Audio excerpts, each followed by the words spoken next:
Attam jirtu. Attam jirtu. Warri kun arfanarraa turtan meemme. Warri kun arfanarraa hin turre. Torban lamaanarraa jechuudha. Kaanoon ta'a akkasumatti lachuu keessan qabu jechuudha. Anyway, xinnoo irra deebi'uu laata dheetan isin gaafadhee malee atteen daansii fudhachuuf jedhee miti. Torban lamaanarraa barumsa tokko jalqabeen ture in fafata dheetanan dhiisuu dhiise waa'ee dhufaatii Kiristoos ittaansinee barannaa kan jedhu dubbadheen ture garuu inni kun xumuramuu tura jira.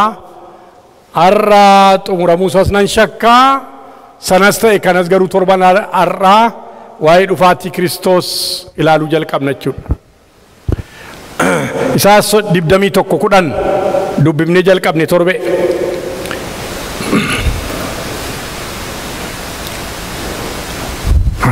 Baafadha.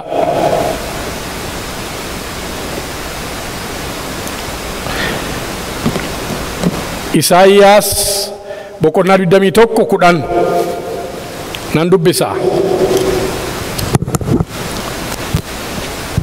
Yaa warra akka midhaan oobdii keessaa rukutamtanii ani wanta Waaqayyo Gooftaa maccaa isa kan Israa'el irraa dhaga'een isinitti himaa jedha. Yaa warra akka midhaan oobdii keessaa rukutamtanii ani wanta Waaqayyo Gooftaa maccaa isa kan Israa'el irraa dhaga'een isinitti himaa. በአውድማዬ ላይ የተወቃችሁ የአውድማዬ ልጆች ሆይ ከሰራዊት ጌታ ከእግዚአብሔር የሰማሁትን ነገርኳችሁ። በአውድማዬ ላይ የተወቃችሁ የአውድማዬ ልጆች ሆይ ከደነ ዋቀዮ አባ በረበራ ክርስቶስ ኢየሱስ ilma waaqayyo galanni waaqarratti lafarratti siifaataw dubbii kee kanaan dhiimbiibabuu maal akka ta'e dheengadda ilaaluu jalqabneerra. Har'as dubbii kee akka hubannu sirraa kan ta'e akka dhageenyu hafuurri qulqulluun nu haa tajaajilu. Dadhabbiin koo yaa Waaqayyo sin dhowwin yeroo kana saba kana garaasaa yaadasaa qopheessi maqaa Yesuus Kiristoosiin ameen. Mee ameen. Saa booddeen kun yeroo hundumaa akkan dubbadhu yeroo qorumsaati yeroo dadhabbiiti. Garuu dadammaqnee dubbii Waaqayyoo dhageenya. Midhaan maaliif sirbisiifamaa inni torba kudharfe?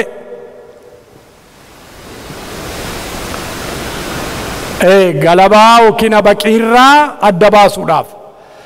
Gara oobdiitu hin gahin midhaan maasii keessatti utuu gara ijaan gahin kan karaatti hafan jiru boqqolloon maal ta'in?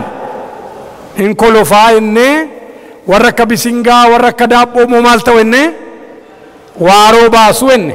Kanaaf utuu oobdiin gahin achumatti hafu. Qixxee bishaan argatanii bokkaa qixxee aduu argatanii qixxee yaalamanii qixxee itti soqamee qixxee itti dadhabame garuu baay'een isaanii kanaaf hin geenye. Ta'u malee warra ija argamsiisan kanaa wajjin tajaajilli hundinuu isaan qaqqabeera. Waaqayyo isa kana fudhatee seera uumamaatiin isa nuyi beennu fudhateeti isa hafuuraa nu barsiisuudhaaf dubbii Waaqayyoo kana keessa kaa'e Waaqayyo. Isa sin beektan isa nuyi beennuuniti isa hafuuraa akka nuyi hubannuuf. Isin warra oobdii koo keessatti sirbisiifamtan yaa ijoollee oobdii kootii na dhaga'aadha. Maqaa Waaqayyoo ulfaatu. Egaa ergaa bisingaan ergaa daabboon erga muramee booddee xaafiin erga hamamee booddee daagujjaan erga hamamee booddee intuu lamaa baay'ee isaa hin cagadatu. Cagadachuu jechuun ba'aa dubartii lamaa sadii tokko oobdii keessatti dullaadhaan reebuu jechuudha. Erga reebamee booddee habaqii garaagara baasanii midhaan gara gootaraatti habaqiin gara biddaatti taramaa jechuudha. inni kaan immoo sirbisiifama sangaadhaan sirbisiisu kaan fardaan sirbisiisa gara Israa'el kana ammoo sibiila guddaa camadamee irra deemsisu egaa erga rakkina kana argee booddee midhaanichi dhiphina kana erga argee booddee erga irra deemamee booddee erga sukkumamee booddee wal gadhiisa abaqiidhaan wal gadhiisa galabaadhaan wal gadhiisa erga wal gadhiisee booddee hin tuulamaa achi booddee hin afarsuu warri beektan afarfamee midhaan gara maalii aloo maal jedhan midhaan gara maalii gara gombisaa jedhame oromiffaan gara maalii gara gombisaatti abaqiin gara biddaatti jechuudha haramaa jechuudha egaa waaqayyo maaliifi akka midhaan sirbisiifamutti akka cagadamutti akka tumamutti saba isaatiin maaliif oobdii qopheessa waaqayyo oobdii rakkinaa oobdii gidiramaa qopheessa isin oobdii koorratti warri sirbisiifamtan ijoollee oobdii kootii waaqayyo waaqa jiraataa biraa san nagayeen isinitti himaa haleluuyaa in cagada saba isaa in sirbisiisa saba isaa maaliif isa jedhu torbee tokko irraa isinii qoodeera maaliif jenne torbee jara nama nootti qabataa turtan gaasana baay'een keessan maaliif Ermiyaas faaruu Ermiyaas 37 irratti namni ijoollummaa isaatti yoo maal baate yoo wanjoo baate gaariidha dargaggummaa isaatti ijoollummaa isaatti yoo wanjoo baate gaariidha Yesus Kristos hin baan kan isinitti ulfaate gara koo kottaa waan eegan isin boqochiisaa dee booddee wanjoo koo baadhaa jedhe maal koo egaa wanjoon bifa lamaa jedhe isinitti meera torbe inni sangaan hin leejjifamin jirma jiidhaa huranii gotochiisu boquu isaati akkasitti adeemu malee hin beeku kormi akka sangaa gadi jedhee qotuu hin beeku kanaaf leejjisuudhaaf dibicha qambarrii huraniiti irra kaa'uu akkasitti gadi jedhee gotota gaa akkasitti boquu isaa gadi qabee erga gototee booddee sangaa isa laayinii irra qotuu beekutti camadu sangaa sana wajjin erga walitti camadamee booddee sangaa inni isa bukkee gaa as dha'ee achi dha'eeti laayinii irra gasha sababiin isaa kormi laayinii irra qotuu hin beeku as fiiguu achi fiiguu malee kormi yeroo hundumaa dallaa diriirsee gaanatti fiigaa wal'aansootti fiigaa goobaa dhagatii ta'eef kormi akka sangaa miti waaqayyo mana isaa keessatti namni wanjoo yoo baate gaariidha Yesus Kristos kottaa isinan boqochiisaa erga jedhee booddee wanjoo koo baadhaa jedhe wanjoon qobaan baatamu wanjoon sangoota lamaan farda lamaan camadama noo wajjin camadamna Yesus Kristos ilma waaqayyoodha wajjin camadamna isatti galla jechuudha inni nu wajjin jira ba'uu keettisii wajjin galuu keettisii wajjin faarsaa 16:8 irraa waaqayyoon cinaa koottan argaa irraafamu kunoo fuula koo dura naaf jira in sodaadhu jedha waaqayyo cinaa jira fuula kee dura jira yeroo fuula kee dura bu'u geggeessaadha yeroo asin si bukkee bu'ee deemu si leejjisaa as goreedha achi goreedha mana isaa keessatti akkati bu'aa buuftuuf mana isaa keessatti intala ulfinaa ilma ulfinaa akkati isaaf taatuuf sirratti ejjeta waaqayyo waaqni jiraataan nurratti ejjetu gaa haleluuyaa kanaaf gidiraa adda addaa keessa baasa saba isaa Yoosefitti waan baay'eetti hime waan gurguddaatti hime Yoosefitti elaa bissiisiisa gadaa jedhe elaa aduunsiisa gaduu jedhe aha kun hundi nuumoo karaan achi ga'u garuutti nagarsiifne Waaqayyo. Karaa inni gara bissiin isaaf sagadamuutti, karaa inni aduun isaaf sagaduutti itti nagarsiifne. Isa kana ulfina isaatiif qabate Waaqayyo. Silaa Yoosef gaafa abjuu sana abjoote galgala no hin barbaadu jedha. Kanaaf erga itti dubbatee booddee karaasa itti baase gaa Waaqayyo. Karaasa irratti bagag godhee baase gaa Gooftaan macca. Maqaan isaa bara baraan haa ulfaatu. Nurratti moo'uuf jedhaa jiran obboloonni hin gurgurreedhani. Eessatti gurguraa jiru? Lafanni itti dhaqee mul'anni Waaqayyootti raawwatu. Agartee hamaa namni sirratti ejjetu keessaan akeeka isaa raawwata Waaqayyo. Ameen hin jettanii? Hamaa namni sirratti ejjetu, seexanni sirratti ejjetu ulfina isaatiif godha Waaqayyo. Haleluuyaa. Kanaaf addoo seexanni sirratti akeeke yaanni hamaan sirratti akeekame latta miti. Addoo Waaqayyo si akeeke latta malee. Haleluuyaa. Galanni isaaf haa ta'u. Ameen. Haleluuyaa. Achitti si geessa Waaqayyo. Amma isa of kaluuf jecha, isa ooluuf jecha mucaan fuudhanii gurgurani. Hin ajjeefnaadhaan noon ajjeefnu jedhe Yihuudaan hin gurgurreedha. Fuudhanii gurguranii eessa dhaqaa jiraa? Iddoo Waaqayyo akeeke. Where God planned for him to bring him to position,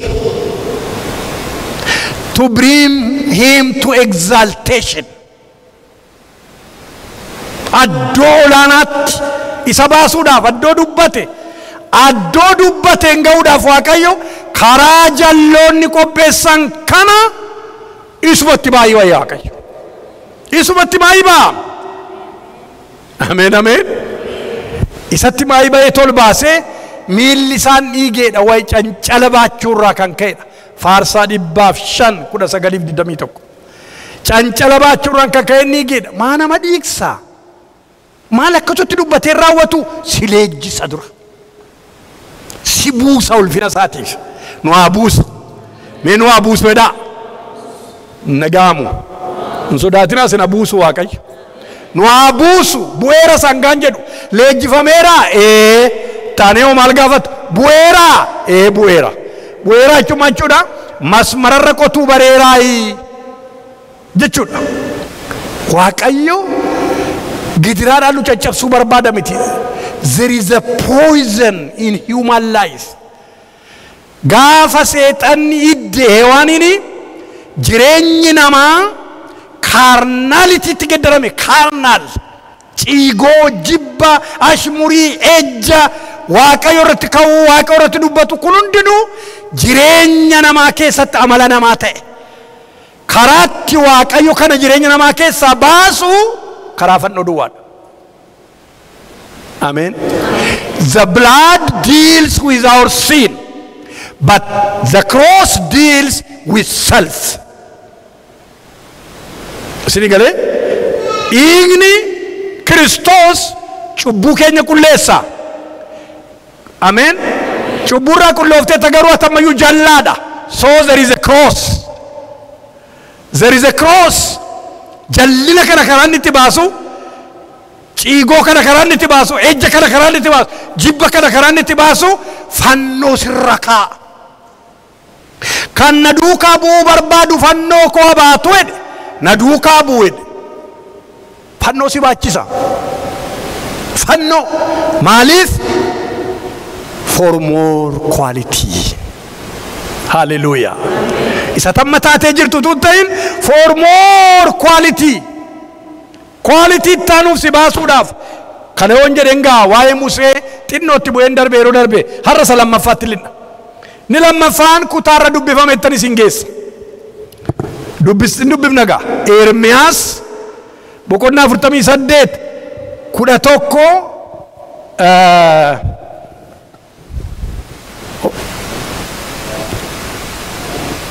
Daagimitti kenni. Kananuma dubbifataa sattaanuuf of qopheessi baay'ee isaa dubbina barsiisa gadi ta'eef dubbisaa waasin agarsiisaa deema. Kana garuu nan dubbisa Ermiyaas 48:11 Mo'aab jalqabuma jalqabee amma ammaatti gabiitti jiraachaa ture. Akka daadhii waynii isa qodaa tokko keessaa qodaa kan biraatti utuun dabarfamin akkuma calalameetti jiru akkasuma namoonni ishee hin booji'amne. Mi'aan ishee urgaan ishees hin geddaramne. Garuu barrani Waaqayyo namoota ishee tergu hin dhufa. Isaan akka nama daadhii waynii gaanii keessaa galagalche gaanicha immoo caccabsutti Mo'aab duwwaatti nambisu. Isheen immoo jedheetti fufa. Inni barbaadu lakkoofsa 11 dhumasaa amma gaa Mo'aab akka jedhan afaan Amaariffaa Mo'aab ከልጅነቱ ጀምሮ ቅምጥል ነው ይላል። ቤቱ ቅምጥሊ ማይቾ ቅምጥል እቹን namoonni Amaariyaa dandeessan xinnoo warri magaalaatti dhalatanii maayit qananii jechuudha. Beektu nama qananii humni natti hin bu'in jedha namni qananii hubattam natti buuftu jedha. Ijoollummaa isaati qabee qananiidha jedhe gara boojuu sin nannee jedhe qodaadhaa gara qodaatti sin galagallee jedhe. Kanaaf jedhe gatii qodaadhaa gara qodaatti hin galagallees akkasuma namoonni ishee hin booji'amne mi'aan ishee mina duukaa jedha kan mi'aan ishee urgaan ishees hin geddaramne jedha kan mi'aan ishee ni taanoo urgaan ishees amma gaa akeekni Waaqayyoonni guddaan maalidha? Maal geddaruuf? Urgaa isheetiin mi'aa ishee geddaruudha. Kanaaf jedhe Waaqayyo amma ammatti qananiidha yeroon boojuutti geessu dhufeera. Hin caccabsu achitti sukkuumuu jedhe. Maal keessaa baasuuf Waaqayyo? Inni Amaariffatti tola baay'ee ቅምጥል ነው በአምቡላው ላይ አርፈዋል jedha. Ambullaa ማይን አተላ ማሊቲ ሲጮ ማሊቲ ሲጮ ፈርሶቲ maal warri keessa manni namoonni daadhii dhaqan hin jirtani ambullaani atalaa daadhiiti jette isarra boqotee jira jedhe isatti urgaa'eera garuu ni jaa Waaqayyotti jaa'eera fooliin isaan geddaramne jedhe mi'aan isaan geddaramne jedhe achirra qananiin kun hin ta'a amma garuu sagantaa baasee jedhe Waaqayyo haleluuyaa. Sagantaa baasee jedhe maal gochuudhaaf? Qodaadhaa gara qodaatti galagalchuudhaaf. Ameen. Ameen. Fannoodha gaariidha garuu maal godhe Waaqayyo? Sana ma jedhe mee jedhame maaliif Waaqayyo maal irratti hojjetaa jira? Mi'aa ishees urgaa ishee foolii isheetu ittiin tollee urgaan ishees ittiin tollee kanaaf ani jedhe Waaqayyo foolii ishee keessaa baasuudhaaf qodaadhaa gara qodaatti galagalchaa jedhe. Kookaa qodaadhaa gara qodaatti galagalchitanii beektu maal ta'a yoo galagalchitan gaazii isaa keessaa dhufu bishaan ta'a camcarakin jedhu. Amma gaa Waaqayyo rakkina tokkorraa rakkina tokkotti jedhe gidiraa tokkorraa gidiraa tokkotti jechuusaati nan dabarsaa yeroo sanaa fooliin ishee hin geddaramaa ciincaan ishee hin geddaramee urgaa'ee isa kan Waaqarraa qabataa Waaqayyo amma kana nu duukaa diilii godhaa. Qorontosa duraan 2:14-16 daddafiiti gaa daagim Qorontosa duraan 2 Saduramo sa tokkoffaati. Isa lammaffaa 2:14-16 dhagaaga. Waaqayyo isa yeroo hundumaa karaa Kiristoos akka warra mo'ee duulaa galuutti nu adeemsisuuf Kiristoosiin beekuus akka foolii urgaa'utti harka keenyaan iddoo hundumaan isa ga'uuf galanni haa ta'u. Ameen. Nuyi warra karaa fayyinaarra jiranii fi warra karaa badiisaarra jiraniifis foolii Kiristoos isa Waaqayyootti urgaa'uudha. Nuyi maali ta'e? Foolii Kiristoos. Si duukaa hiruu laata jedhettanii. Please amman isinii fi sassatoo fi sassattuu laata sin. Waa fudhattanii kagaltaniif. Na duukaa hirtuu jaran. Mee gurra keessanitti qabaddaa mucaanatti. Mee irra deebii daagib. Waaqayyo isa yeroo hundumaa karaa Kiristoos akka warra mo'ee duulaa galuutti nu adeemsisuuf Kiristoosiin beekuus akka foolii urgaa'utti harka keenyaan iddoo hundumaan isa ga'uuf galanni haa ta'u. Ameen. Nuyi warra karaa fayyinaarra jiraniif warra karaa badiisaarra jiraniifis foolii Kiristoos isa Waaqayyotti urgaa'uudha. Warra karaa badiisaarra jiraniif foolii du'aa isa nama ajjeesu. Warra karaa fayyinaarra jiraniif garuu foolii jireenyaa isa nama jiraachisuudha. Egaa eenyutu hojii akkasii kanaaf ta'aree? Hojii akkasiidhaan isaan abbaan gammachiisa Amaarinyaan ለዚህ ህይወት የሚበቃ እንግዲህ ማን ይሆን jedha. Hojiituun ta'in jireenya kanaaf kan ga'u eenyu laata jedhe. Amma maal egaa ergamichi nuyi jedhe kiristaanotaan amantootaan ani jedhe miti. Nuyi warra badaniifis warra jiraataniifis nu maali jedhe? Nageenye foolii maaliiti? Foolii jireenyaatti urgaadhaa jedhe. Warra fayyinaatti warra fayyanitti foolii jireenyaa urgoomnaa jedhe. Warra badiisaa karaarra jiranirra immoo foolii du'aatti urgoomna jedhe. Kanaaf kan ga'u garuu eenyu laata jedhe. We are different. Karaa fayyinaatti warra nu jireenyi isaanii karaa hafuura qulqulluu kan hin haaromne. Heavenly aromas, heavenly fragrance. Karaa Yesus Kristos karaa hafuura qulqulluun jireenya keenya keessa qabate. Jireenya isaanii warran qabatanitti du'atti ciincoomna nun simatanii jedhe. Nun fudhatan isaanii jedhe. Du'atti urgoomna jedhe, du'atti ciincoomna jedhe. Warra karaa jireenyaarra jiranitti garuu foolii fayyinaa. Haleluuyaa. Foolii fayyinaatti urgoomna isaaniitti jedhe. Foolii isaa ofitti si harkisa. Galanni Waaqayyoof haa ta'u. Hubattanii waa'ee foolii kana gara dhumaarra kaa'ee asumatti dubbadhu laata? Waa'ee foolii mee warri manni keessan saanii jirtu, saanii elmamtu jirtu mee harka keessan?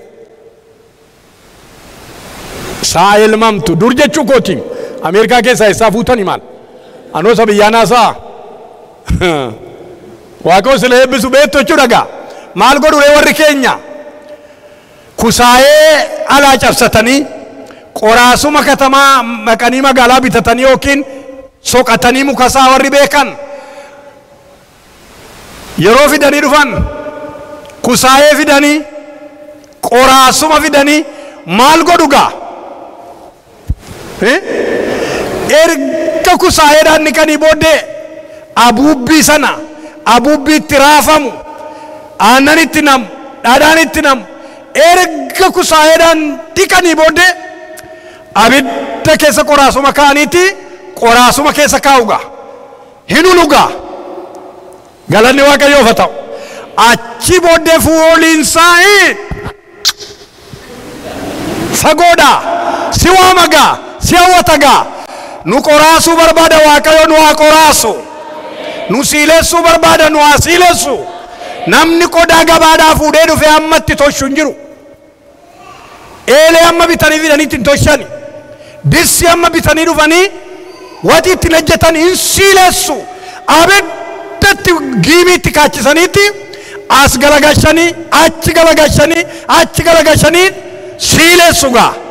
Erga siilee booddee watiin daanqoo dissiitti eeleetti buddeen gaggaarii baasutti kaaga. Maal ta'e jechuudha? In siilee nagaa. Nu haa siileessu kaa Kiristoos. For heavenly aromas, for heavenly fragrance. Urgaa Waaqarraatiif fooliinsaa kan namatti tolu kan nama hawwatu sanaaf jireenya kee siileessuu barbaada, jireenya kee qoraasuu barbaada. Qoraasee foolii gaarii isa Waaqarraa urgoofta gasa Waaqarraa miilli kee adeemsi kee Kiristoos Kiristoos Kiristoos Kiristoos jedhaga. Haleluuyaa. Arraba kee duwwaa miti, jireenyi kee urgaa, karaa deemturra urgaa, karaa deemturra foolii Kiristoos calaqqisiisaa si deemsisa Waaqayyo. Haleluuyaa. Maqaan isaa bara amma bara baraatti kan eebbifame haa ta'u. Kanaaf obboloota koo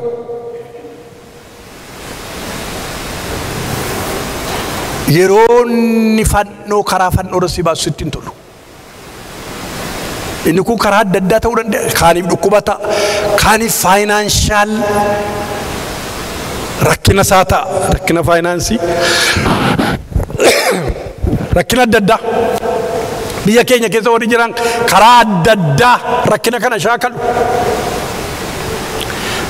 Wuba argoo yaa waxaalgin. Haleluuyaa. Miidhagsee bareechee baasa Kiristoos. Maqaan Waaqayyoo haa ulfaatu. Isaan kun eessaa dhufaniidha? Mul'ata Yohaannis boqonnaa 7 irratti isaan kun dhiphina gurguddaa keessaa, rakkina gurguddaa keessaa dhiiga hoolichaatiin niqatanii kunoo wayyaa isaanii addeeffataniiru jedhe. Haleluuyaa. Maqaan Waaqayyoo bara baraan haa ulfaatu. Dhiiga hoolichaa rakkina baay'ee keessaa, gidiraa gurguddaa keessaa ba'aniidha. Wayyaa isaanii addeeffataniiru jedha. Wayyaa keessi addeessaa jira Kiristoos. Guyyaa dhumaatti dhattee kana tuffattee fuula isaa dura jaajjitu. Moofaa kana fuutee ol hin baatu. Eeliyaas uma maayilii tokko lama addanaa ol siqu top top top jetteerra. Saddana birrii barbaayyeetti baamnee binnu fuutee dhaxxabitachi sirra lafaan dhaa Yesuus. Wayyaa adiin mul'ata keessatti hiika isaa nutti dubbata. Maal akka ta'e የጽድቅ አገልግሎት tajaajilati keessa dabarsite jireenyati Kiristoos wajjin jiraataa dabarte hundinuu si duukaa bu'a. Achitti ulfinatti Filiphisius 3:20 irratti qaama isaa akka fakkaannutti qaama keenya isatti leeyyaanu kana injijjiireedha. Haleluuyaa. Ameen ameen. Harratti leeyyaana hundi keenya isinutti leeyyaatu qaama keessanitti namatti of agarsiisuun acha dhaqu. Yesus Kristos garuu waaqarra yeroon biqadu inni jalqabaa qaama keenya kana akka qaama isaa isa ulfina qabeessatti jijjiireedha. Ameen. Haleluuyaa. Malee carqiidhaan ol hin baatu, moofaadhaan ol hin baatu. Si jijjiira Yesus. Na jijjiira Yesus. Intalli kun dubartiin kun nama baay'ee itti heerumtee uftaati gubbasitti jedhaniin laakkii fuudhiif heerumni hin jiru achi jedhe Yesus. Akka ergamoota waaqarraa ta'edha. Jireenya geddarameen, qaama geddarameen akka ergamaa Waaqayyootti jiraatta galatte. Jarana kuni ameenii ishee kana galanni Waaqayyoof haa ta'u bara baraan. Kana si eeggata obboleettii obboleessaa. Kanatti si waame Yesus ilmi Waaqayyoo Waaqa jiraata. Akka leeyyootti hin qabinaa jireenyicha. Akka leeyyootti hin qabinaa. This is your life. Jireenya keeti, ulfina keeti, egeree keeti, borii keeti, sabarabaraa keeti kun Yesus Kristos ilmi Waaqayyoo. Ameen ameen. Sasadaffaattan darbaa fagoodhanno. Sasadaffaattin darbaa maaliif nu sirbisiisa? Ni jalqabaa maaliyan jedhee ni wanjoo baatan leejjisuudhaaf ni isin jedhe yaadattu. Leejjisuuf isa kana hoo foolii urgaashee geddaruudhaaf addaam isa jedhu gurbaa tokkotu seminaarii baraa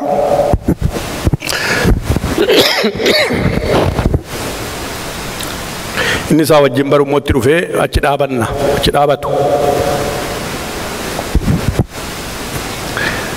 gammachiisachi ture gaafasitu jiraate hin kolfayona kana si'an dubbadhu jechuudha. Gurbaanni kuni ni tokko isa tokkooni eessaa dhuftaa innaani nama geggeessan dhufa eerpoortitti jedhe diida bulee dhufaam gurbaan. Na jecha guddaa tokko ittiin jedhe jechuun as dhaabadhee na qaanessaa jira jechichi.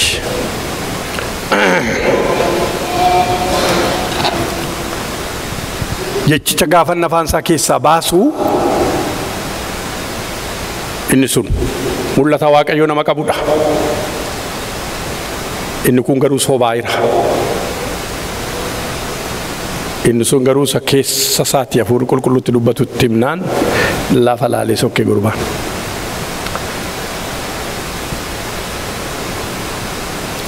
Jireenya namaa geddara hafuurri qulqulluu. Attitude kee geddara attitude. From earthly to heavenly. From carnality to spirituality. From naturality to spirituality. Geddara jireenya namaa attitude kee geddara.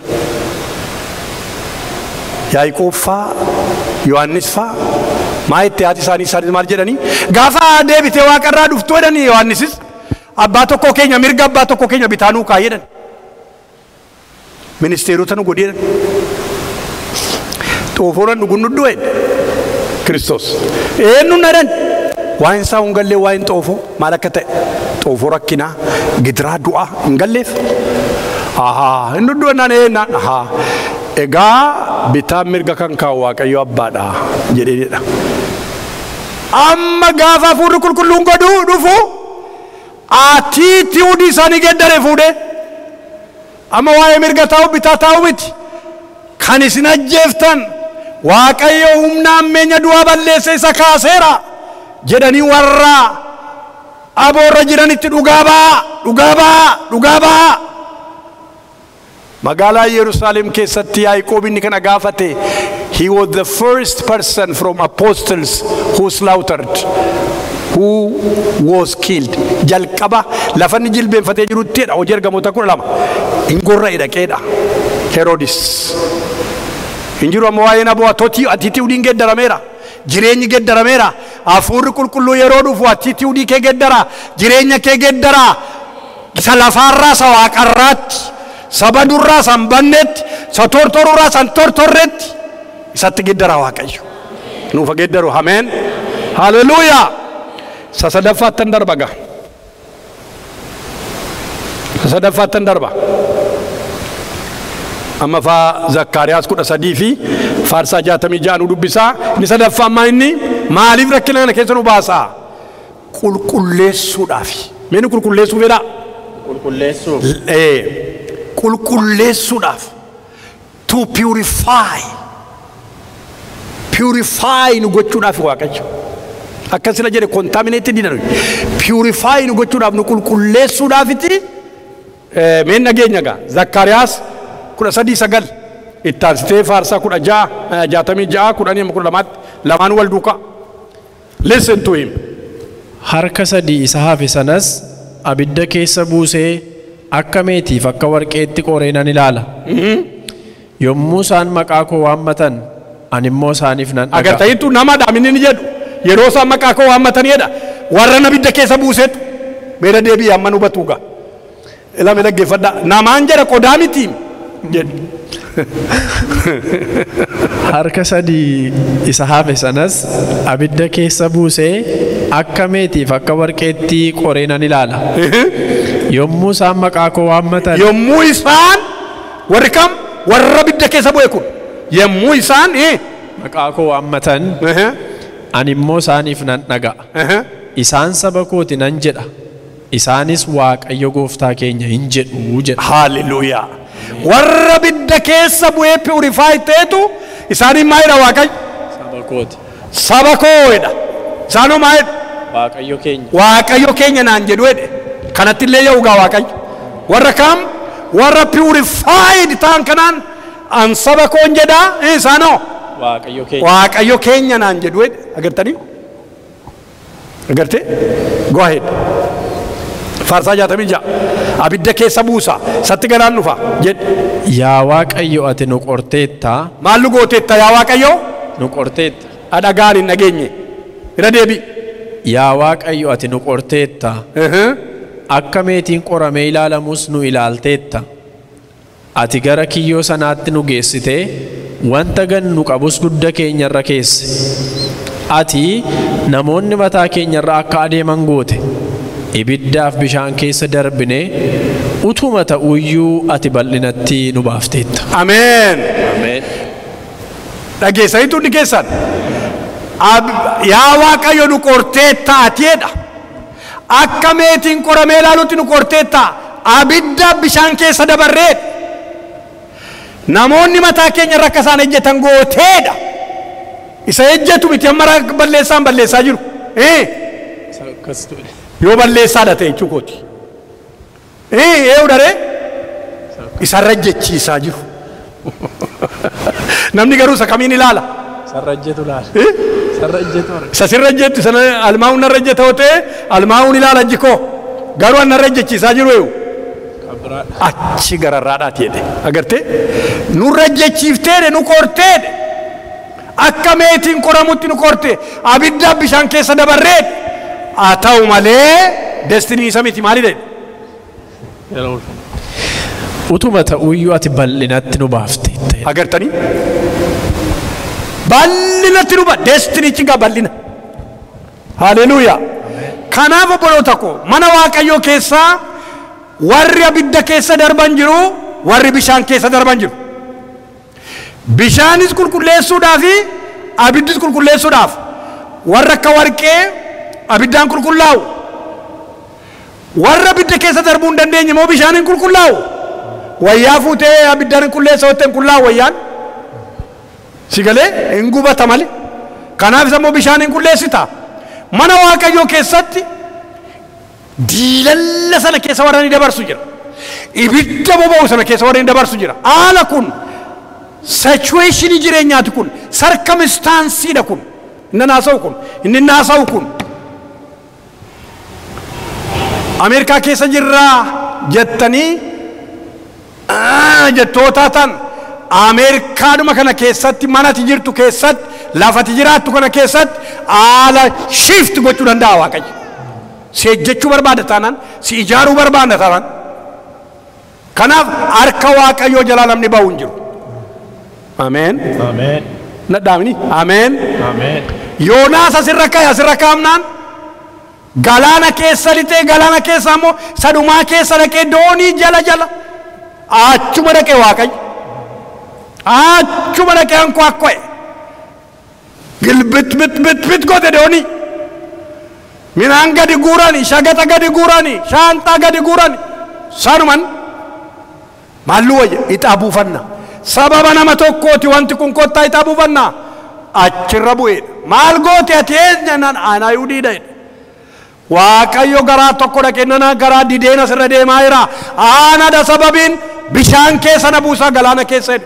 gad darbatanidha dooniin qilleensi gab jedha where do you escape eessatti escape gootasa jalaa eessatti baana waaqayyo waaqa jiraataa jalaa si hordofee dhufee kokkeesi qabannooti maqaan isaa ulfaatu namni isa jalaa ba'uu danda'u hin jiru uumamni isa jalaa miliquu danda'u hin jiru biyya lafaa kan hoogganu waaqayyo waaqa jiraataadha ameen ameen inni ta'aa jiru kun hundinuu raajii dubbiinsaa karaa inni itti raawwatu dubbiisaa raawwachiifataa jira waaqayyo noorziidhaan yoo dhattee ilaalte dubbiisaa raawwachiifataa jira raashaadhaan dubbiisaa raawwachiifataa jira tarkiidhaan dubbiisaa raawwachiifataa jira ingiliziidhaan faransaayiin ameerikaadhaan dubbiisaa raawwachiifataa jira waaqayyo maqaan waaqayyoo bara baraan haa ulfaatu isa barachuu jalqabna amma attamitti akka inni raawwachiifataa jiru dubbiisaa isa jiraataa raawwachiifataa jira egaa jarana amma abidda bishaan ammaa agartanii hin dubbifnu seera lakkoofsa 31 baafteetta garuu 31 21 ma 24tti baafteetta yoo hin baafne ta'ee akkasuma taafu seera lakkoofsa 31 21 ma 24tti barumsa amma barataa jirtan kanaa caaffachuun baay'ee gaariidha amma wal duukaa turru waaqayyo beekaa kun lafeedha nama sin nyaachisaa jiru kun lafeedha malee foon hin qabu badaa lafeedha cimsee mana waaqayyoo keessa kan isin naabu dhuguman isinitti hima eega gaafan dhufee qabeemmoo isinitti hima I don't know how long I stay with you garuu waaqayyo har'a san isinitti dubbatu hubadhaa akka carraatti fudhaa yeroo mana waaqayyoo dhuftanii torban keessatti tokkitti kana jira addana roobii immoo laayinii irratti barattu akka carraatti fudhaa guyyaa lamaan kana carraa waaqayyo biraa isinii kennametti. Alamuu gammachiisuudhaaf Facebook irra Zoom irra sin taa'inaa. I don't care garuu carraadha carraa kanatti maayii ba'a. Ayii jedha namni baay'een. Amma Kolomboosii isaanii fireeshiidha isaan deemu imimmaaniin gatiitti na dhiqu. Kun dhugaadha. Ani nan jaalladha isaan na jaallatu. Carraa namaa kenna waaqayyo kottuu ennaan as dhufe malee ani benefitiin asii argadde hin qabu. But I lost a lot. Isiniif na fide waaqayyo. Gaining qabu. Single penny. Carraadha kana hubadhaa carraadha kun. Duumessi garuu naannaa jiramu. I don't know where I'm going to land. Hubadhaa. Kanaaf obboloota ko mee dubbisi gaa seera lakkoofsaa 31:24tti. Ergasii Eliyaazaar lubichi loltoota warra duula dhaqanii turan sanaan seerichi inni qajeelaa ta'e inni Waaqayyo Musee abboome isa kanatti fufee jirudha. Ilaa dhaggeeffadhaa seerichi inni kam lubata akka jedha lubata achi dhaabatu tokko jedhama. Inni Waaqayyo Musee abboome isa kanadha dhagaa'edha. Mee waan inni jedhu jedhi gaa. Warqee, meetii, sibiila boorrajjii, sibiila, qorqorroo, dilalii, wanta abidda jala dhaabachuu danda'u hundumaa abidda keessa buusaa qulleessaa. Akkasumas bishaan ittiin qulleessaniin haa qulleeffamu. Wanta abidda jala dhaabachuu hin dandeenye hundumaa immoo bishaaniin qulleessaa. Sabooddee gaafa guyyaa torbaffaa uffata keessan miiccadhaa qullaa. Kana booddees gara iddoo buufataatti ol galaa jedhe. Kana booddee gara iddoo buufataatti ol galchaa. King Jamesiinis bangammachiis. Addoobu amma gaa gara irraa tolsitanii yoo dubbifattanii maal agartuu qoodaa boojuudhaa dhufee calluma itti mana kootti hin gashineedha Museedhaan. Isa alaa dhufee isa biyya lafaa keessaa bu'e sa seexanni asii wajji kollaa ture jechuudha gara namaatti yeroo geeddartan sa seexanni dhiitaa ture isa weennoodhaan machiidhaan cubbuu biyya lafaatiin asii wajji qoraafamaa ture calluma itti ol hin gashinee jechuusaati. Isa abidda keessa darbu abidda keessa dabarsee isa bishaan immoo bishaan keessa dabarsi achi booddee iddoo galmeetti naa qabsiisi jedhee Waaqayyo addoo ulfinaa. Inni kaan abidda keessa inni kaan bishaan keessa. Hisqeel 24:11 kana dubbata. Tuun isin dubbiseen tolaa garuu yeroo hin fudhadhu. Hisqeel 24:11 isa kaa dubbata dubbii Waaqayyoo. Isa kana pointii ishee kana nan dabalaa inni kaanaaf torbanarraa immoo fresh waan gara biraa jalqabdu. Arfaffaa inni jalqabaa maaliif isiniin jedhe maaliif nu qora maaliif oobdii irratti nu sukkuma Waaqayyo seeru maa inni leenjisuudhaaf foolii geeddaruudhaaf sadaffaanoo qulleessuudhaaf arfaffaanoo maal gochuudhaaf Waaqayyo namni ofii isaatiif du'ee Waaqayyo duwwaadhaaf akka jiraatuuf firee jireenyaa akka godhatuuf qora Waaqayyo. Ija inni arfaffaa kun ija erga ofii isaatii du'ee booddee ija godhata. Mee dubbisi gaa wangeela Yohaannis 12:24 ishee kanan isinii fixa sa'aatii qabdu. Dhuguman isinitti himaa iji qamadii biyyoo keessa bu'ee yoo du'uudhaa baate tokkichuma ta'ee hafa. Yoo du'e garuu ija baay'ee hin godhata. Irra deebi'a dhaga'ani gurratti qaba. Dhuguman isinitti himaa iji qamadii biyyoo keessa bu'ee yoo du'uudhaa baate tokkichuma ta'ee hafa. Yoo du'e garuu ija baay'ee hin godhata. Amen. Iji qamadii biyyoo keessa yeroo facaaftan ija qamadii yoo callume deechi kee ta'e meeqasaa taa'eera. Qobaa ta'e ta'a. Yoo maal ta'e garuu jedhe yoo du'e garuu du'u turre jira. Oriijiniin isaa jedhee qarxam jedhee duutura jira. Maal keessatti? Biyyoo keessatti. Mana keessaa gadi baasu warri keenya. Gumbii keessaa gombisaa keessaa gadi baasanii tokkoffaa qorratti gadi facaasu. Lammaffaa hiriyoota isaa keessaa baasaniiti achitti gadi bittimsu. Maal abdataniiti? Ija triple 100-fold arganna jedhaniiti gadi facaasu lafarratti. Egaa erga gadi faca'ee booddee sanyiin erga faca'ee booddee isteeppiin jalqabaa maal godha? Ofii isaati du'uu jalqaba gaa. Na duukaa hirtuu mee waa'ee gibrinaa warri beektan harka kaasame akka kootti harka si an jedhu akka jechuu miti akka jechuu kooti. Mee warri waa'ee qonnaa beektan warri hin beekne immoo dhaggeeffadhaa gaa. Amma gaa yeroo sanyiin faca'u jarana sanyiin yeroo qamadii yeroo faca'u boqqolloo yeroo faca'u boqqolloon isin facaaftan lafa keessa jiru sun naqee yeroo du'u tortoruutti kawwachuudha. Gara biraatu qummaada jala. Isa durii yoo barbaadan jira hin jiru hin du'en gara biraa baase erga gara biraan ba'ee booddee isa duriitti nagaadhaam egaa. Amma inni durii sun egaa nagaatti dhaamte boqqolloon achi keessaa ba'ee suni lakkoofteen fixugaa samool goomma naga'u tokkitti sanatu amma kana godhata. Mana Waaqayyoo keessatti Waaqayyo kan inni ejjetu kanarratti ejjeta. Akeekni isaas kana qummaadee ba'a ofii isaatii du'a lafa keessaa qummaadee ba'a achi booddee hidda yaafateeti lafarratti gadi maxxanee ta'a. Ija dachaa lama miti dachaa sadi miti boqqolloo ija tokkittiitu isa mana ga'u fudhatee ba'a gaachas ija isaa fudhatee jechuudha. Gooftaa Yesuus Kiristoos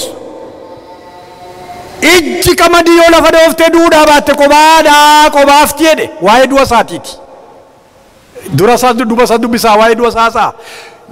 Har'a waldaan kiristaanaan isin teessan kun inni biyya lafaa guutee jiru kun ija dhiphina ilma Waaqayyoo Waaqa jiraataati. Ameen ameen. Ija dhiphina isaa ija gidiraa isaati. Utuu inni lafa dhee duudhaa baatee waldaan kiristaanaan jirtu. Utuu Onismoos Nasib gidiraa sarara ga'e hundumaa fudhatee Oromiyaa dhaquudhaaf hidhamaa gidiraa argaa warri isaa wajjin dhufan namoonni faranjoonni meeqa hoobaadhaan karaatti dhumanii al meeqatti deddeebi'ee at force arfaffaarratti himanaayituu penetrate kuree lixuu cabsee lixuudhaaf darbuu danda'eega dabarse Waaqayyo. Dhaqee barumsarraa fidela barsiisuurraa jalqabe achi kadhannee jalqabna achi wangeelatti dubbata har'a Oromiyaa guutee kunoo Wallaggaan naqanii qubatanii misoomina fidee dhufee qaroomina fidee dhufee miidhagina fidee dhufee badhaadhummaa fidee dhufee wangeelli hunduma isaa of keessatti qabatee jira wangeelli Waaqayyoo. Maqaan Waaqayyoo bara baraan haa ulfaatu. Mee Waaqayyoof galata fidaa kasa kanaaf. Haleluuyaa. Gara Wallaggaa dhaqaa laala jalqabee wangeela mootummaa ilma Waaqayyoo kana Dambidoolloorra Laambeetti erge Waaqayyo. Karaa Najjootti Swedish Evangelical erge. Laambee gara Asuusaatti Asuusarraa gara Dambidoollootti Presbyterianiin achirra gaa dhangala'aa dhufe wangeelli mootummaa ilma Waaqayyoo Waaqa jiraataa. Ameerikaan mishiniin gara Ayiraarra achiin gara Najjoo gara Mandiir gara Laqamteetti immoo Swedish Evangelical Church gidiraa gurguddaa fudhachuudhaan har'a iji dhiphina jara sanaa gidiraa jara sanaa warra du'anii ijjisaa wangeela mootummaa ilma Waaqayyoo irra dagaagee jirudha. Galanni Waaqayyoof haa ta'u. Kanaaf ijji qamadii yoo duute malee qobaafteet. Unless and otherwise you are willing to bear the cross, there is no fruit. Isinii galee warra fannoo kana baatetu gaa kiraawuniidhaan gaa isaan ga'e Waaqayyo. There is no crown without cross. kana baatanii darbanii irraa kiraawuniti isaan eega ulfinati isaan eega maqaan Waaqayyoo bara baraan haa ulfaatu. Kanaaf wangeelli mootummaa Waaqayyoo mo'aa daangaa saba bal'ifataa hin deebigaa karaa saawuzii kanarra warra Noorweeziyaaniitti erge Waaqayyo karaa warra saawuzii kanarra wangeelli mootummaa nama Waaqayyoo akka kanatti warra of kenneen warra du'uudhaaf fedha godhatan jireenya isaanii aarsaa godhaniiti wangeelli babal'ate. Inni naasa'u garuu isa daily life keessan keessatti purify nu godha sen isiniin jedhu gara ija naqachuutti nu fida isiniin jedhu daily life individuals keessatti tokkoon keessanii addana jirtan keessatti Waaqayyo ija godhachuu barbaada hafuurri qulqulluun ija naqachuu barbaada. Ameen ameen. Maal barbaada? Ija naqachuu isinii wajjin diil gochuu barbaada gooftaan karaa hafuura qulqulluu mana keessan lixee adeemsa keessan keessatti gocha keessan keessatti jireenya keessan keessatti diil isinii wajjin gochuu barbaada. Ala sana gaa ija isa jiraataa turruuba mana keessan keessaa ijoollee keessan irraa laaltu mana keessan irraa laaltu adeemsa ijoollee keessaniitu adda haasaa ijoollee keessaniitu adda jireenya ijoollee keessaniitu adda. Isa sin godhattan sanatas ba'a isa sin hortan galgala wangeelatti dubbiftoo ta'e jilbeenfadhaa ijoollee jettoo ta'e mana keessan keessatti siree yaabiin kadhanna taa iddana gad jilbeenfadhu kottu hin kadhannaa ittanii inni sin facaaftan ijoollee keessan irratti biqilee guddata. Maqaan Waaqayyoo ulfaatu. Don't leave them alone. Ameerikaawii gootanii guddisuu duwwaartiin ejjetina. Ameerikaawwiin maan ta'uun gaariidha biyya lafaa irratti garuu gaaraantii miti isa Waaqarraatiif. Gaaraantiin ilma Waaqayyoo Yesuus Kiristoos. Kanaaf waan isin itti dadhabdan hundumtu ija isaan argattu gaaf tokko. Waaqayyo isa kanatti nu waame. Kana jalatti egaa poointii sadii jira. Poointii sarfaffana jalatti I wish tun isinitti dubbadhee natti tolaa sa'aatiin hin jiru. Karaa gara biraa immoo fida Waaqayyo gaaf tokko. Waaqayyoon guddaa galateeffanna. Kanaaf har'aa mana Waaqayyoo keessatti kanaaf nu waama Waaqayyo nu leenjisee kan isaa nu godhachuu foolii keenya isa kan addaam geddaree foolii jiraataa foolii urgaa mana Waaqayyoo keessatti akka qabaannu nu qoraasu nu siilessu barbaada Waaqayyo. Taaneo nu qulleessu barbaada purify nu gochuu nittaanoo Waaqayyo warra janaqatan ofiif du'anii isaan jireenya haaraa jireenya du'aa ka'utti lixanii warra jahaaraa godhatan mana isaanii keessatti waldaa isaanii keessatti qe'ee isaanii keessatti karaa darban hundumaa isa calaqqisiisaa warra deeman nu gochuu barbaada Waaqayyo. Let's arise. Yoon galateeffachaa hin kadhannaa Waaqayyoo isa nutti dubbate dubbii jireenyaa dubbii isa nu gargaaru karaa keenya isa dheeraatti hin deemuu dandeenyu galgala kana Waaqayyoo nutti keessan ta'e harka keessan baaftanii gara dhumaatti isiniin kadhadhaa obboleettii keenya wajjin kadhannaa dubbiin dubbatame kun jireenyaaf akka nuu ta'u nuu kadhatti laliin mee kadhanna hundumti keenya gaashee wajjin haleluuyaa kadhadhaa warri qalbii diddiirradhaa warri hin qophaa'in qopheessaa dhufuuf ilmi Waaqayyoo Waaqarraa jireenya keessan akka qarameessa eegu warri kun eessaa dhufan dhiphina guddaa rakkina baay'ee sana keessaa dhufani wayyaa isaanii dhiiga hoolichaatiin addeeffatanii jedhe obboloota ko obboleettota ko fuula Waaqayyoo dura dhattee dhaabatta gaaf tokko jireenya kee galgala kana laali go ahead obboleettii ko haleluuyaa. Waaqni teessoo kee laftee jannaa miilla kee kan ta'e Waaqa guddaa bara hundumaa ol jettee jiraattu kan hin geeddaramne alfaadhaaf omeegaa kan taate galgala kana maqaa Kiristoos Yesuusiin guddaa goonee si galateeffanna. Ameen ameen ameen. Waaqayyo ati Waaqa gaariidha. Waaqa gaarummaadhaan guuttee karaa keessa qajeelaarra nama deemsisuu barbaaddudha. Maqaa Yesuusiin si galateeffanna. Ameen. Galgala kana dubbii jiraataa dubbii jireenya namaa jijjiiruu danda'u dubbii karaa keerra nama deemsisuu danda'u dubbii ifa jireenyaa ta'een gara keenya waan dhufteef maqaa Kiristoos Yesuusiin si haa galatu. Amen. Dubbiin kee jiraataadha. Dubbiin kee kaleessa hojjateera. Dubbiin kee kaleessa haala hundumaa keessa darbee dhufee as ga'eera. Hallelujah. Yaa Waaqayyo wangeelli kun hin jijjiiramu. Macaafonni baay'ee jijjiiramanii har'a humna dhabaniiru. Har'a dadhabaniiru. Sagaleen kee garuu darbee dhufee har'as nu gidduu hojjateera galanni siif haa ta'u. Sagaleen kun har'as humna qaba maqaan kee ulfaatu. Sagaleen kee har'as billaa qaru of keessaa qaba maqaan kee ulfaatu. Billaa isa qaramaa jireenya namaarraa hin barbaachisne kutuu danda'u of keessaa qaba maqaa Yesuusiin si haa galatu. Dubbii gara keenyatti dhufeef si galateeffanna. Dubbii jireenyaatu nutti dubbatame. Dubbii ija keenya banutu nutti dubbatame maqaa Gooftaa Yesuusiin si galateeffanna. Ulfinni teessoo kee irratti Waaqayyo siif haa ta'u. Amma immoo si galateeffachaa Waaqayyo si kadhannaa galgala kana Gooftaa nutti dubbatteetta. Dubbiin dubbatame kun maqaa Kiristoos Yesuusiin jireenya keenya keessatti jagodhatu. Ati nu qartaa Waaqayyo. Kanatti nama qartuu Waaqayyo. Nama balleessuuf miti Waaqayyo. Abidda keessas bishaan keessas gaafa nama dabarsitu akkuma galgala kana nutti dubbatte gaarummaa fidha ija akka godhannu fidha yaa Waaqayyo. Fuula kee dura dhaabbachuu akka dandeenyu fidha. Foolii gaarii sati barbaaddu yaa Waaqayyo akka nurraa urgaa'u fidha.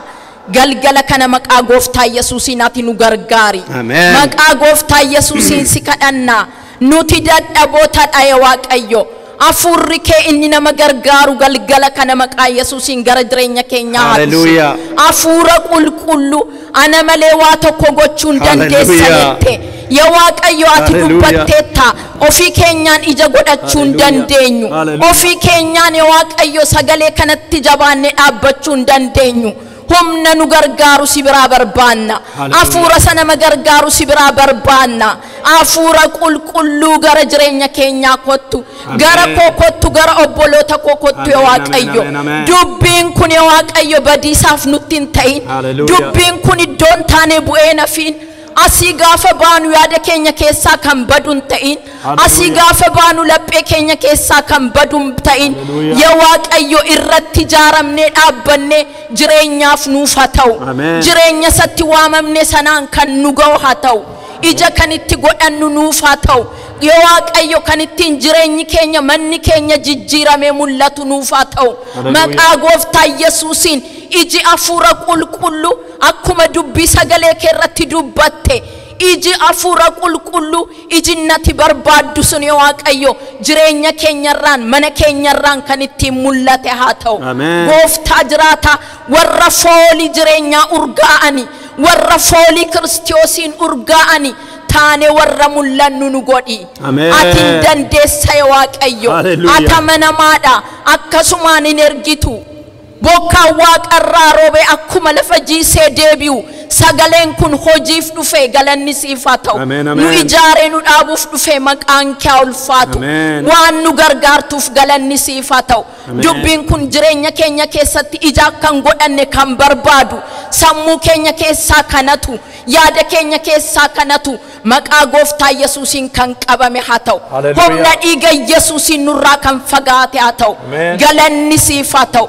Ulfinni siif haa ta'u. Gooftaa jiraata irra daddarbaa keenya yaa Waaqayyo si kadhannaa yeroo kanatti dubbii sagalee kana nutti dubbatteetta. Sagalee kana keessatti Waaqayyo wanti jireenya keenya ceepha'u wanti mana keenya capha'u wanti afurri qulqulluu nutti dubbatu yoo jiraate maqaa Gooftaa Yesuusiif jedhati nuuf dhiisi. Qalbii diddiirrannaa galgala kana dhiigi Yesuus Kiristoos cubbuu hundumaarraa nama qulleessaa jedhamee caafamee jira. Hin amannaa dhiifamuu cubbuutti cubbuu keenyatti nuuf dhiisi. Galanni siif haa ta'u. Ulfinni siif haa ta'u. Nu gidduu waan turteef waan nutti dubbatteef yaa Waaqayyo kadhata keenya waan dhageesseef maqaa Gooftaa Yesuusiin si galateeffanna. Ulfinni hundumtuu siif haa ta'u. Ulfaadhu waaqarratti lafarratti luba keenya yaa Waaqayyo waan nu laatteef Gooftaa maccaa waan ittiin nutti dubbatteef maqaa Yesuusiin si haa galatu. Ammas barri isaanii jireenyi isaanii tajaajilli isaanii hundumtuu maqaa gooftaa Yesuusiin kan eebbifame haa ta'u. Ulfaadhu si galateeffannaa olol si qabnaa isattiin nu jaallattee biyya lafaa fayyiste isa wanti hundumtuu ittiin sitti tolu qulqulluu ilma kee gooftaa Yesuusiif jedhi nu dhaga'i. Ameen. Ameen ameen. Itti wafumnaa itti godhee harka keessan gara Waaqayyootti ol kaasaa isiniin kadhadha. Jireenyi koo Yesuusii wajjin waliin beeku waliin barre wal baruun barbaada warrettan fuula Waaqayyootti harka keessan ol kaasaa ani isiniin kadhadha. Haleluuyaa. Kadhanna warri kaan. Waaqa Abrahaam, Waaqa Isaaq, Waaqa Yaaqoob galanni Waaqa irratti lafa irratti bara baraan siif haa ta'u. Yaa Waaqayyoo fuula kee duratti hafuura qulqulluu warri mana isaanii keetti sin beenne adeemsa isaanii keetti sin beenne gochaaf raawwata isaanii keetti warri sin beenne maqaa gooftaa maqaa Yesuus Kiristoosiin galgala kana si haa baranii karaa barbaaddeen ofitti galagashi karaa barbaaddeen atteenshinii argadhu warra atteenshinii si dhowwanne yoo jiraate maqaa gooftaa maqaa Yesuus Kiristoosiin atteenshinii keenya akka argattutti humniif jabinni kee jaalalli kee inni cabsee garaa namaa lixu gara jireenya keenyaa haa dhufu. Saba keenya yaadadhu gidiraa keessa warra jiran dhiphina keessa warra jiran yaa Waaqayyo rakkina keessa warra jiran yaadadhu maqaa gooftaa Yesuus Kiristoosiin kan yaadataman ta'an karaa ba'aa karaa kaabaa karaa kibbaa karaa lixaa kan jiran hundi isaanii dhiphinni gidiraan kan itti heddate manadhaa keessa kan gugguufan maqaa ilma Waaqayyo Waaqa jiraataatiin haa yaadataman. Barri isaanii jireenyi isaanii akkasumaan gidiraan hin xumuramin waan gootu hundumaaf galatoomi dhufaatii keef nu qopheessi araaraaf ayyaana keetti nu guddisi yaa Waaqayyo mana kee keessatti dubbii kee barachuudhaaf carraatiin ulaatte hundumaa utuun dabarsin akkatti maayii baanu maqaa gooftaa Yesuus Kiristoosiin ati nu gargaari afaa bara keenya irratti ulfaadhu maqaa Yesuus Kiristoos gooftaa keenyaan